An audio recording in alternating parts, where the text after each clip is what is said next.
Everyone knows the story of Jesus turning water into wine. It's his first miracle. A wedding runs out of wine. Jesus fixes it.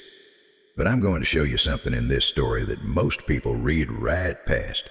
And once you see it, you'll never read it the same way. John 2:6. 6 stone water jars, standing there. John tells us specifically, these jars were used for Jewish purification rites.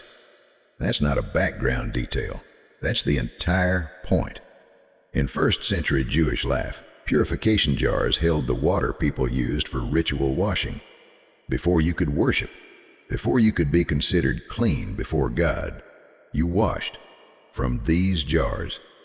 These specific jars were the physical symbol of the entire religious system of reaching God through effort, through rules, through washing, straining to become clean enough. And Jesus looked at those jars and said, "Fill them with water to the brim." And then he transformed what was inside. Now think about what he made. Not just wine, the best wine. The steward tasted it and said something that should make your jaw drop. Most hosts serve the good wine first, when guests can still taste the difference, and then bring out the cheap wine when nobody cares anymore. But you saved the best for last.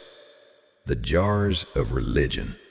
The jars of ritual effort and washing and trying to be good enough. Jesus filled them completely to the brim and transformed them into something better than anyone had ever tasted.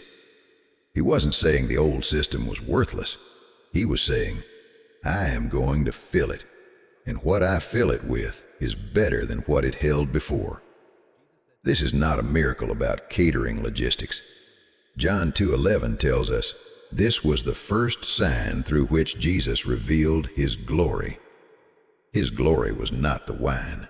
His glory was this: the old containers of religion, filled with his grace, become more than anyone expected, more than the religious system could ever produce on its own. In that line, the steward said, you saved the best for last. Whatever you think has already passed you by, whatever season you believe is over, God does not run out of his best wine. He saves it.